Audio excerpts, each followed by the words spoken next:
use Descartes' rules of signs to determine the possible number of positive and negative zeros. Descartes' rules of signs will help you to determine the number of positive and negative real zeros of a polynomial function. Let P of x define a polynomial function with real coefficients and a non-zero constant term with terms in descending powers of x. Now the number of positive real zeros is either 1, the number of sign changes in the coefficient of P of x, or less than the number of sign changes by an even integers. Now, the negative real zeros, they are either 1, the number of sign changes in the coefficients of P of negative x, or less than the number of sign changes by an even integer. Now, one thing to note is that missing terms, those with coefficients of 0, you can ignore those when you're using Descartes' rules of signs. You may not have understood everything I said about Descartes' rules of signs, so I'm going to demonstrate it in this problem. We're asked to determine the possible number of positive and negative real zeros of a given function. So the first thing you're going to do is look at your highest degree of all your terms. So the highest degree is a 4, and that tells me that at most this polynomial will have 4 distinct zeros. So to identify whether those zeros or how many of those zeros are positive and how many are negative, we can use Descartes' rules of signs to find that information. So the first thing I want to do is create a table so that I can organize that information. So look at your function that you're given, and what you're going to do is you're going to determine how many times the sign change from one term to the next. And you're going to move in a motion from left to right. So starting with the first term of x to the 4th power, that term is positive. So the one behind it, the second term, is negative. So it went from a positive to a negative. So therefore that is one sign change. And by the way, over on my chart, you'll notice here for a total, I put a total of 4 because as we said before, the highest degree is 4. And by the zeros theorem, that means we're going to have at most 4 distinct zeros. We just need to determine how many of them are positive, how many of them were negative, and then how many of them may have been complex or imaginary zeros. So again, we had one sign change from the start to the second term. Now, we want to know from the second term to the third term, is there a sign change? And yes, because you see it goes from negative to a positive, so that's a sign change. Next, it's positive to a positive, no sign change. However, from the 4th term to the 5th, positive, negative, there was a sign change. So that means we had a total of 3 sign changes. So that tells me that we have 3 positive zeros, 3 positive real zeros. Now notice that I have a total of 4 zeros, which means that 1 zero is either a negative or a complex zero. So or what we call imaginary zero. So let's identify it, whether it's negative or imaginary. Let's start with negative. Now into that same function, if I remove all the x's and replace them with negative x, then that will tell me how many negative zeros I have once I determine the sign changes. Keep in mind that an even number of negatives will always stay the same, the sign. It will not change the sign of that term. However, an odd number of negatives, such as the second term, the sign will change for that term. For the third term of the squared term, it will remain the same because it is even. The second to the last term has a power of 1. We don't write a 1, but we know it's there. 1 is an odd number, which means that sign will change. So let's go ahead and simplify it. Now that we've simplified it, let's identify how many times did the sign change. So from the first term to the second term, there were no sign changes. It was positive, positive.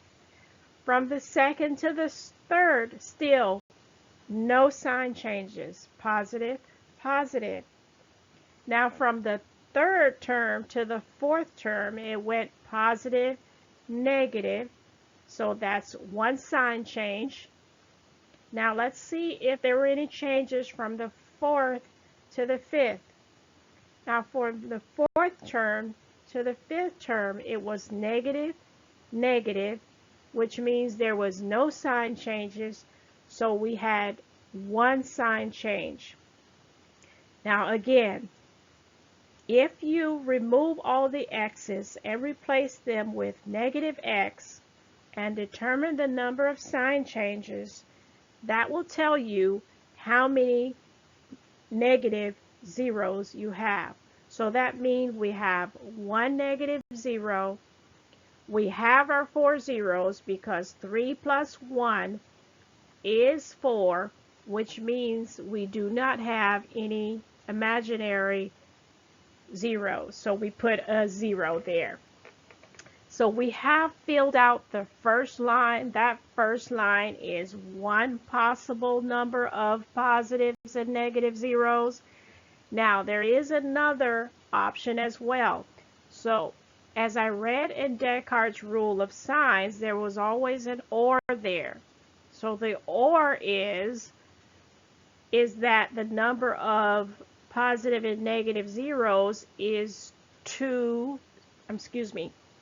it is, I'll read it, the definition exactly. It is less than the number of sign changes by an even number. So less than means that you're going to subtract. By an even number, the smallest even number is 2, which means it's the same thing as subtracting 2 from each one and creating another scenario. So when I take 3 take away 2 is going to give me 1. So the other option is having one positive 0. Now, if we do that, we can't do that to the negative. And the reason we can't do that to the negative is because 1 minus 2 is going to give me negative 1. And we can't have a negative number of positive or negative zeros. So you write that same number of 0 for the second scenario. So that means for the second scenario, I would have 1 negative 0. Now, I have 1 plus 1, which is 2. Remember, we have to have 4 zeros. So to make up the other 2 that we're missing, that means that another scenario would be having 2 imaginary zeros. So the scenarios for positive, and that's what this problem asks us, is just to identify the possible number of positive and negative zeros. So in terms of the positives, it is either 3 or 1. And for the negative, it is simply just 1 as the possible number of zeros. And there you have it, Descartes' rules of signs. All right, so let's look at another example where we are to determine the number of positive, negative, or non-real complex zeros of a given polynomial function. We're going to use Descartes' rules of signs, so we already have our table in place. We want to identify how many positive, negatives, or non-real complex zeros. So step 1 is to look at the highest degree. Here is 5, which means at most the distinct number of zeros I can have is 5. So let's go ahead and place a 5 in the totals column. We also have our given function, and we're ready to identify how many times the sign changed so that we can find the number of positive real zeros. Well, if you look at the given function, everything is positive. So you don't have any negatives, which means there were absolutely no sign changes. So since there were no sign changes for positives, we have to write a 0 because there were no changes.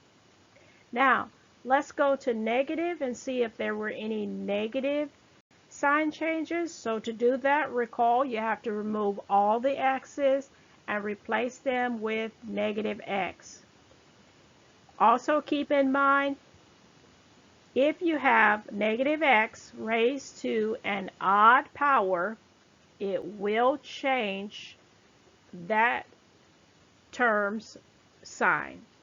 However, if you have negative x raised to an even power, then it will not change the sign of that term.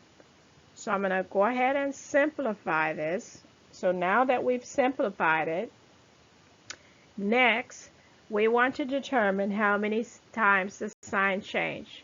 So from the first term to the second term, there was 1 change. From the second to the third, another change. Third to fourth, another change. Fourth to fifth, another change. And from fifth to sixth, we also have a change. So there were a total of 5 sign changes for negative. So let's go ahead and fill that in for negative. We already have our 5 total. So that means that for that scenario, there would be no imaginary solutions. Let's go to another scenario. Now, again, there were no sign changes for positive. So we're going to place a 0 there. And again, my whole column there for the total is going to be a 5. So positive, we have a 0.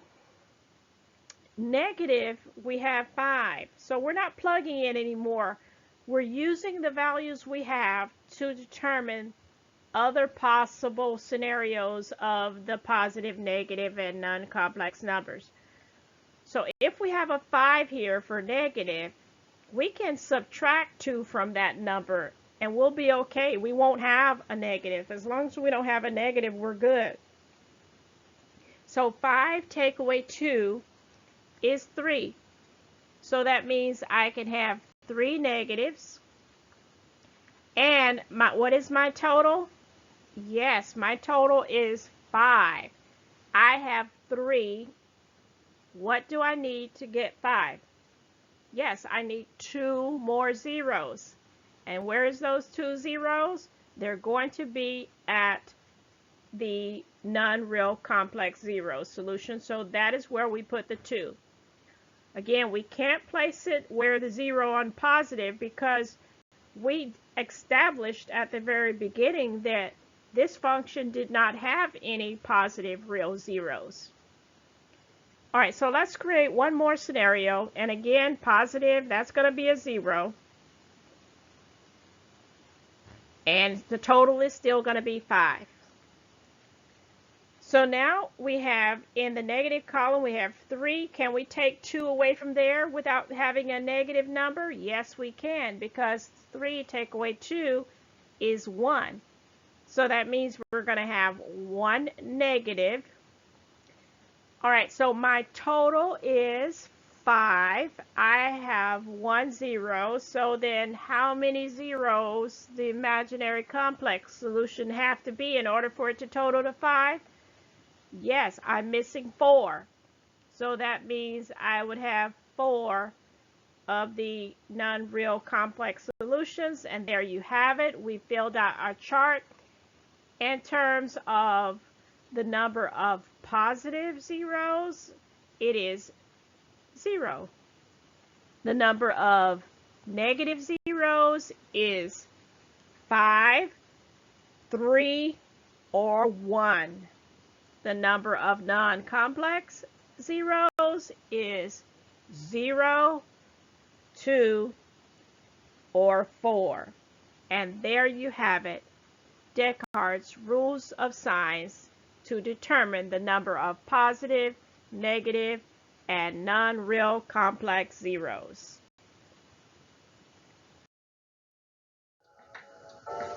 Okay, that's it for this lesson. Thank you for watching MVP Tutorials by your instructor, Dr. Speights. I hope you'll join me in the next lesson. Please feel free to like, share, and subscribe. Goodbye for now.